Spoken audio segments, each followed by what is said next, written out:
Hello, all. Welcome back to the Chi-Town Sports Podcast. Today, I'm not joined with Ben. I'm by myself, and today is not a podcast. Today, we'll be talking about Notre Dame preparing for the USF game this Saturday and Notre Dame recruiting news, as you can see by the title.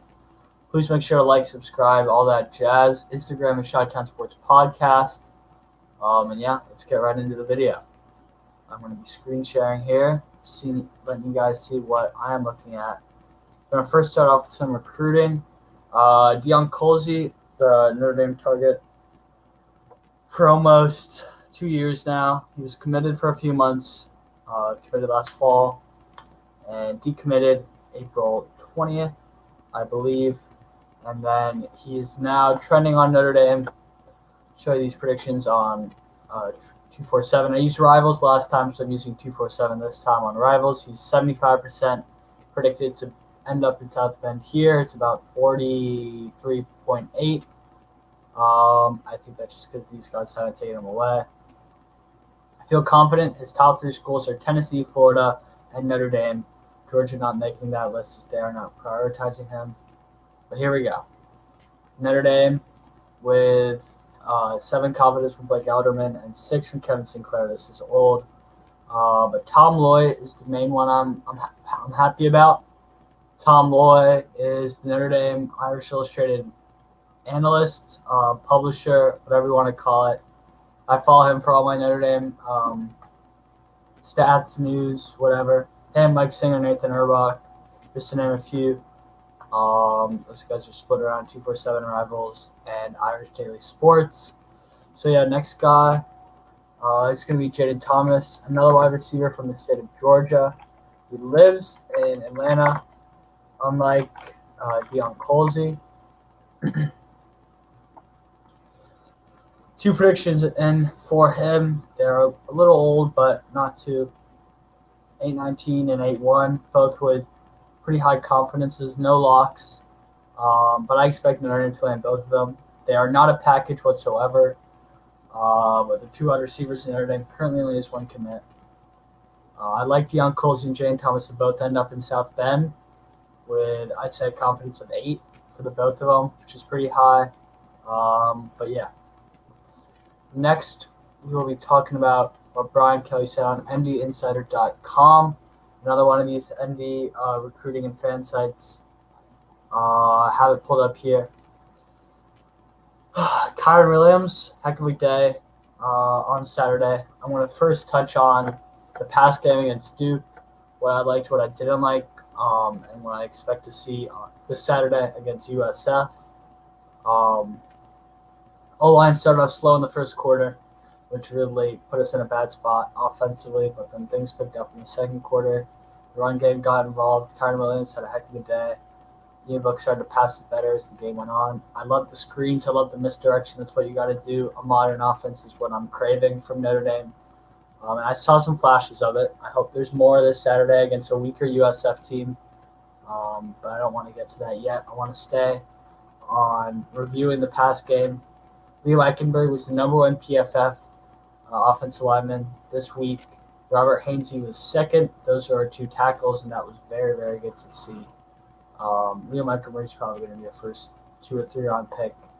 Robert Hainsey, if he leaves this year, he'll probably be a top 3 or 4 round pick. But yeah, great performance from the O-line and the running game. Ian Book was shaky. I'm not going to say it was great. I'm not going to say it was bad. But him being our leader, him being our 5th-year senior, our eldest man on offense, I want to see more from him, and I think everyone does. If we want to contend for national title, if we want to beat Clemson in November, he's going to have to do a lot more. But I believe in him. In his first game, rusty. I'm not too worried. Defensive-wise, Jeremiah Owusu-Karamoah was everything I expected. He played phenomenal. He was all over there. He can cover. He can line up, trying to attack the quarterback. He can do everything. I really, really liked what I saw from Owusu-Karamoah. I think he's a first-round lock if he doesn't get injured. Could have honestly left early, but he decided to stick it out, which I'm very grateful for, and he's definitely our best player on defense. Kyle Hamilton's probably second or third. Dalen Hayes is probably contending that second or third spot. He played great as well. I really liked his presence. He didn't play um, amazing, but I think he played well. I don't great might have not been the best word to say there, but I really liked what I saw from Kyle Hamilton. Dude's a straight beast, and he's gonna need to do some big things for us to contend. Um, just like John Rose came out, he's very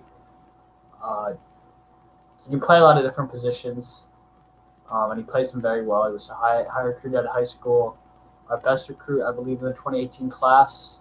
He had 24/7, and I'm excited to see what happens. He did get banged up, sprained his ankle. Brian Kelly said he could play this Saturday.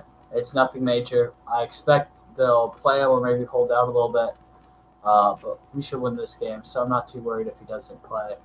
And he comes back for a noon Eastern game on ABC against Wake Forest in North Carolina.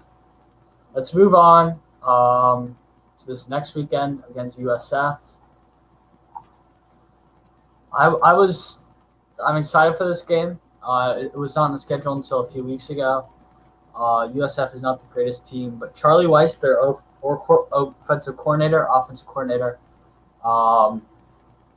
is returning to South Bend, which is pretty awesome. His dad is a former coach, as most of you listeners know, and he's a football mind. Dude's a genius. He might be the youngest coordinator in college football history. I'm not completely sure. Don't quote me on that. But even in college, he was an assistant analyst. He knows football and he knows it well. But it's a weak USF team. USF used to be solid with Quentin Flowers, their old coach who then took the job at Oregon, Florida State. It's fallen off since then. I expect an easy win, offensively and defensively on both sides of the ball. And I'm excited for this game. Really hope Ian Book gets back on track, and I hope we can play some of our younger dudes, as this year does not count for eligibility. Maybe guys like Jordan Johnson, Tosh Baker, all those dudes, some reps, some freshmen. That would be great to see. And yeah, you can't get better practice than games, even if it's a USF game.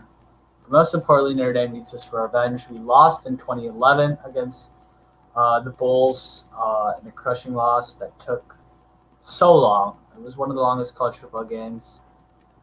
It felt long. It was not pretty.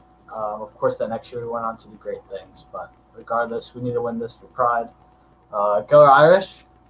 I will see you guys most likely Saturday or Sunday with another Notre Dame analysis and then a guide towards Wake Forest. Ben and I will be doing some podcasts this week. I doubt I'll do another upload just as I have a lot of school going and sports are kicking up as well. So with that, please like and subscribe. I will see you with Ben joining me on the next podcast. Peace.